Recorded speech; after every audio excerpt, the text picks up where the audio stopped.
Hi friends, പുതിയൊരു വീഡിയോയിലേക്ക് എല്ലാവർക്കും സ്വാഗതം. ദേവിക നിത്യയ്ക്ക് ആത്മവിശ്വാസം പകർന്ന വാക്കുകളൊക്കെ പറഞ്ഞു കൊടുക്കുകയാണ് കേട്ടോ. നിത്യയുടെ മനസ്സിലേക്ക് ധൈര്യം കൊടുക്കുകയാണ്. എന്നിട്ട് പറയുകയാണ്, മോളെ ഉറപ്പായും എണീറ്റ് നടക്കുകയും സംസാരിക്കുകയും ചെയ്യും. ഈ ദേവിക ചേച്ചിക്ക് അത് ഉറപ്പുണ്ട് എന്ന് പറയട്ടോ. അപ്പോഴാണ് അത് കേട്ടും കൊണ്ട് ശരത്ത് അവിടേക്ക് വരുന്നത്. അപ്പോൾ ശരത്ത് പറയണേ, ദേവികയെ നീ പറഞ്ഞു കൊടുത്തിട്ടൊന്നും ഒരു കാര്യവുമില്ല. ഞാൻ ഈ ശരത്ത് നെയ്തിട്ടുള്ള വല അത് ഒരിക്കലും പൊട്ടാത്ത വലയാണ്.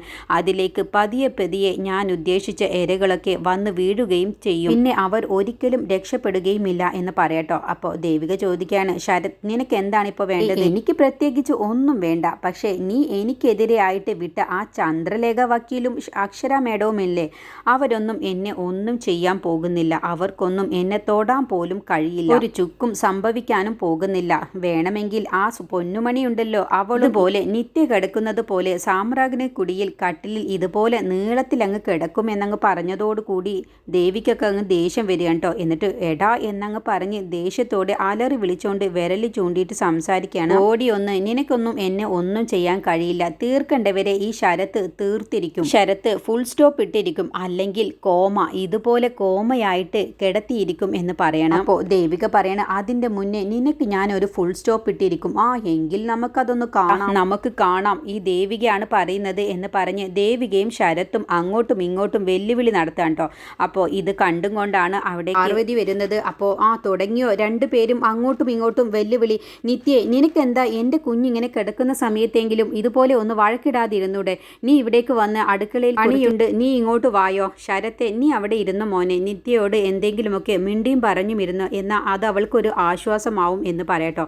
അങ്ങനെ ദേവിക ഒന്നും മിണ്ടാതെ അവിടെ നിന്നും പോവുകയാണ്. അപ്പോൾ ശരത്ത് അവർ പോയി കഴിഞ്ഞ ശേഷം നിത്യയെ നോക്കിയിട്ട് പറയണേ, നിത്യക്കുട്ടി, നിനക്ക് ആ ദേവിക കുറച്ച് ആത്മവിശ്വാസമൊക്കെ തന്നതല്ലേ, അതെല്ലാം ഞാൻ കുത്തിപ്പൊട്ടിക്കും. നീ ഒരിക്കലും എണീറ്റ് നടക്കുകയോ സംസാരിക്കുകയോ ചെയ്യില്ല. പിന്നീട് നിരഞ്ജൻ വീട്ടിലേക്ക് വരാൻ കേട്ടോ. ആ സമയത്ത് ജയശങ്കർ അവിടെ ഇരിക്കുന്നുണ്ടാവും. അപ്പോൾ കാഞ്ചന ചെന്നിട്ട് പറയുകയാണ്, നിരഞ്ജൻ വരുന്നുണ്ട്, എന്താന്ന് വെച്ച് ചോദിച്ചേക്ക് എന്ന് പറയട്ടോ. അങ്ങനെ നിരഞ്ജൻ പോകുന്ന സമയത്ത്, നിരഞ്ജൻ നീ എവിടേക്കാണ് പോയത് എന്ന് ചോദിക്കട്ടെ. അപ്പോഴത്തേക്കും അക്ഷര വരികയാണ്, എന്തിനാണ് ഡാഡി ചോദ്യം ചെയ്യുന്നത്? എനിക്കറിയാം ചോദിക്കാൻ എന്ന് പറയുമ്പോൾ, ചോദിക്കണ്ട, ഞാൻ ചോദിച്ചോളാം, എനിക്ക് ഇവനാണ് മറുപടി പറയേണ്ടത് എന്ന് പറയട്ടോ. അപ്പോൾ നിരഞ്ജൻ പറയും, ഞാൻ ഡോക്ടറെ കാണാൻ വേണ്ടി പോയതാണ്, എൻ്റെ ഒരു ഫ്രണ്ടിൻ്റെ ഹോസ്പിറ്റലിലേക്ക്. ഏത് ഫ്രണ്ട്?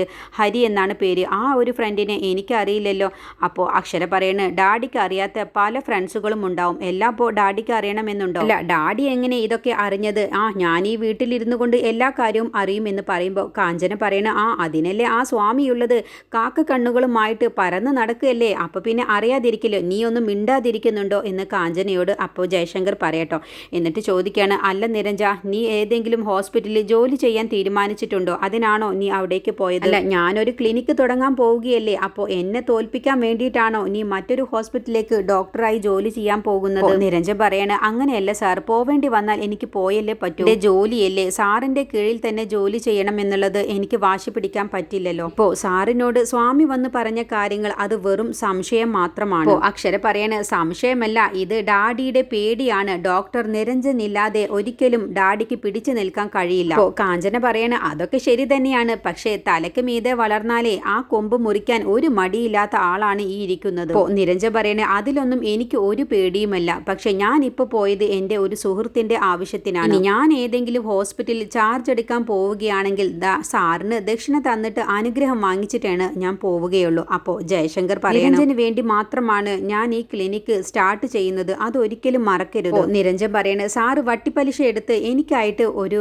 ക്ലിനിക്ക് തുടങ്ങേണ്ട. എൻ്റെ ആഗ്രഹം ചുരുങ്ങിയ കാലം അക്ഷരയ്ക്കൊപ്പവും മോളൊപ്പവും സന്തോഷത്തോടെ ജീവിക്കണമെന്നാണ്. ജയശങ്കർ ചോദിക്കാൻ, അതെന്താ നിരഞ്ജൻ നീ അങ്ങനെ പറഞ്ഞത്? നീ എന്താ ഇനി കാശിക്ക് പോകുന്നുണ്ടോ? അല്ല സാർ, മുമ്പോട്ട് ഇനി എന്താണ് വിധിച്ചിട്ടുള്ളത് എന്ന് നമുക്കറിയില്ലല്ലോ. ഒരു കാര്യം ഞാൻ സാറിന് ഉറപ്പ് തരാം, എൻ്റെ ജീവിതത്തിൽ ഇനി മുമ്പോട്ട് എന്ത് കാര്യങ്ങളും ഞാൻ തീരുമാനിച്ചിട്ടുണ്ടെങ്കിലും അത് സാറിനോട് പറഞ്ഞിട്ട് മാത്രമാണ് ഞാൻ ചെയ്യുകയുള്ളൂ. മൂന്നാമതൊരാൾ പറഞ്ഞ് സാറിന് ഒരിക്കലും അത് അറിയേണ്ടി വരില്ല. അങ്ങനെ ചില വാക്കുകളൊക്കെ അർത്ഥം വെച്ച് നിരഞ്ജൻ ജയശങ്കറിന്റെ മുന്നിൽ വെച്ച് പറഞ്ഞിട്ട് പോവുകയാണ് കേട്ടോ. അപ്പോൾ കാഞ്ചനയ്ക്ക് ഇവൻ എന്താ ഇങ്ങനെയൊക്കെ പറയുന്നത് എന്നുള്ള ഭാവം ഒരു സംശയമുണ്ട്. പിന്നീട് റൂമിലെത്തിയ ശേഷം നിരഞ്ജൻ അക്ഷര വരുന്നതിന്റെ മുന്നേ തന്നെ ആ ഫയൽ എടുത്ത് കട്ടിനടിയിൽ ഒന്ന് ഒളിപ്പിച്ച് വെക്കാൻ കേട്ടോ. അക്ഷര കണ്ടാൽ എല്ലാ കാര്യവും മനസ്സിലാക്കും എന്ന് കരുതിയിട്ട് അവളെങ്ങാനും ആ ഫയൽ നോക്കിക്കഴിഞ്ഞാൽ അതിലുള്ള എല്ലാ കാര്യവും അക്ഷരയ്ക്ക് മനസ്സിലാവും എന്നുള്ള പേടിയുള്ളത് കൊണ്ട് തന്നെ നിരഞ്ജൻ അത് ബെഡിനടിയിൽ അങ്ങ് ഒളിപ്പിച്ച് വെക്കുകയാണ്. എന്നിട്ട് അക്ഷര വന്ന് ചോദിക്കുകയാണ്, അല്ല നിങ്ങൾ എന്തിനാണ് ഹോസ്പിറ്റലിൽ പോയത്? സത്യം എന്നോട് പറയണം. ഞാൻ നിങ്ങളോട് വീണ്ടും ചോദിക്കുകയാണ്, നിങ്ങൾ എന്നിൽ നിന്നും എന്തെങ്കിലും മറയ്ക്കുന്നുണ്ടോ? എന്ത് മറക്കാൻ? ഞാൻ ഒന്നും നിന്നിൽ നിന്നും മറച്ചിട്ടില്ല. നീ വെറുതെ ഓരോന്ന് ആലോചിച്ച് കൂട്ടണ്ട എന്നും പറഞ്ഞ് നിരഞ്ജൻ പെട്ടെന്ന് അവിടെ നിന്നും പോവുകയാണ്. അപ്പോൾ അക്ഷരയ്ക്ക് ഒരു സംശയം വരികയാണ്, എന്നിൽ നിന്നും എന്തോ ഒന്ന് മറച്ചു വെക്കുന്നുണ്ട് എന്നുള്ള ആ ഒരു ചിന്ത അക്ഷരയുടെ മനസ്സിൽ വരികയാണ് കേട്ടോ.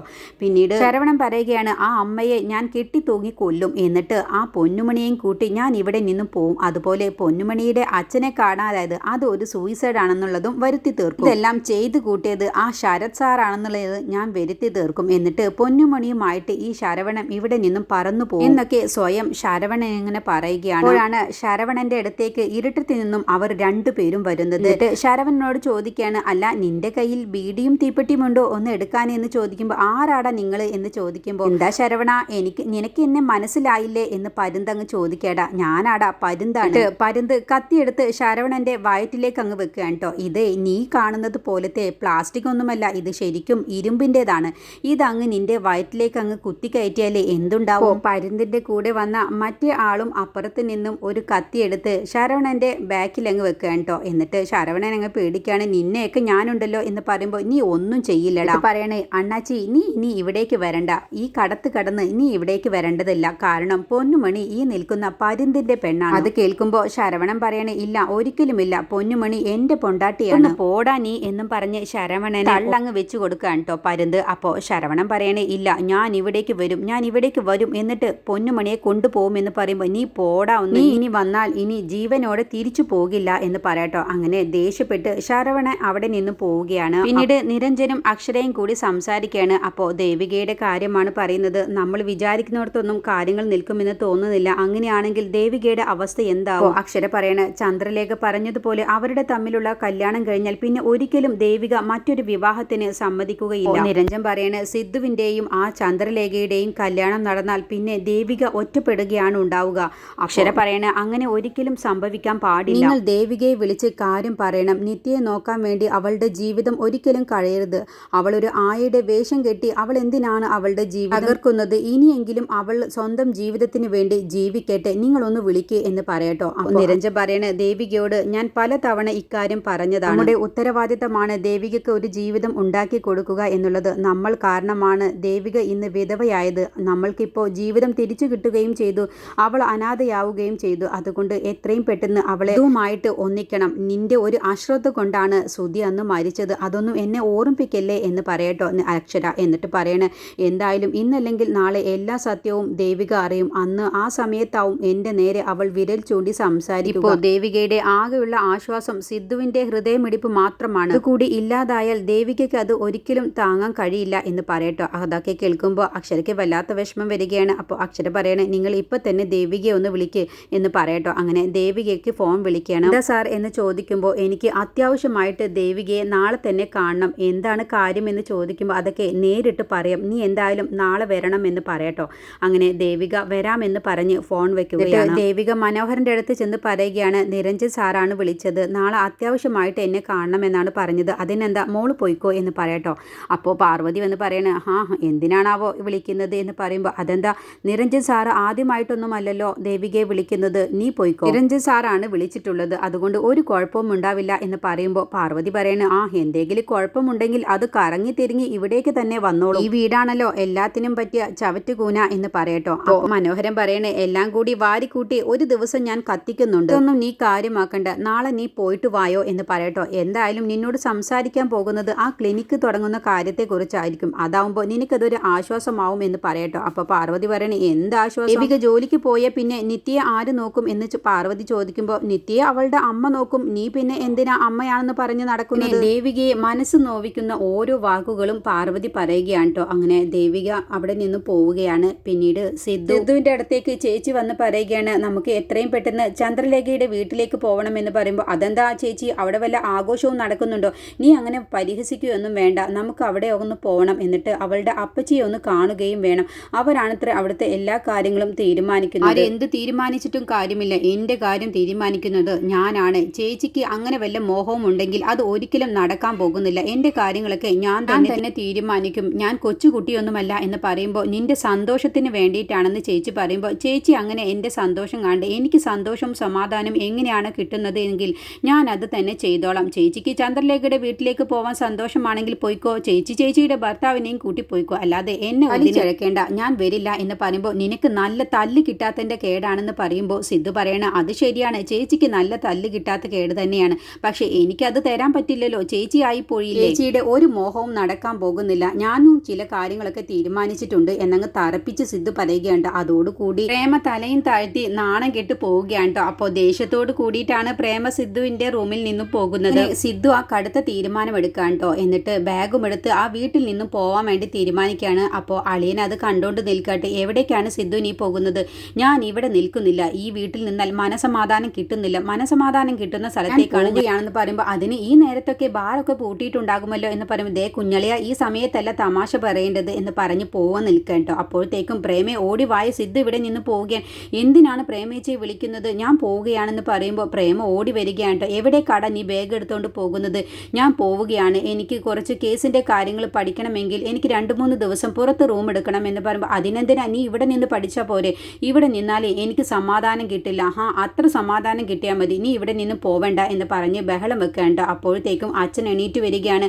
ഒന്ന് ഉറങ്ങാൻ പോലും സമ്മതിക്കില്ല പ്രേമ എന്ന് ചോദിക്കുമ്പോൾ ഞാനല്ല, ഇവനിതാ ബാഗും എടുത്ത് ഈ വീട്ടിൽ നിന്ന് പോവാൻ നിൽക്കുന്നു, ഞാൻ പോകുന്നത് എനിക്ക് മനസമാധാനത്തിന് വേണ്ടിയിട്ടാണ് എന്ന് പറയുമ്പോൾ അവരെല്ലാവരും ആകെ ഷോക്കായി നിൽക്കാൻ കേട്ടോ. അങ്ങനെ സിദ്ധു ആ വീട്ടിൽ നിന്നും പോവാൻ വേണ്ടി ഒരുങ്ങുകയാണ്. സിദ്ധു ആര് പറഞ്ഞതും കേൾക്കാതെ ആ വീട്ടിൽ നിന്നും ഇറങ്ങി പോവുകയാണ് കേട്ടോ. അടുത്ത എപ്പിസോഡിൽ അക്ഷരയും നിരഞ്ജനും കൂടി ദേവികയെ കണ്ട് സംസാരിക്കുകയാണ്. സിദ്ധുവിനെ കല്യാണം കഴിക്കണം എന്ന് പറയുമ്പോൾ ദേവിക പറയാണ്, സിദ്ധുവേട്ടൻ ഒരിക്കലും ആ ഹൃദയത്തിൽ മറ്റൊരു പെണ്ണിന് സ്ഥാനം കൊടുക്കില്ല, അതെനിക്ക് ഉറപ്പുണ്ട് എന്ന് കരഞ്ഞുകൊണ്ട് പറയുകയാണ് കേട്ടോ. അപ്പോൾ സിദ്ധു ഒരിക്കലും വിവാഹം കഴിക്കില്ല എന്നുള്ള അർത്ഥത്തിൽ തന്നെയാണ് ദേവിക നിരഞ്ജനോടും അക്ഷരയോടും സംസാരിക്കുന്നത്.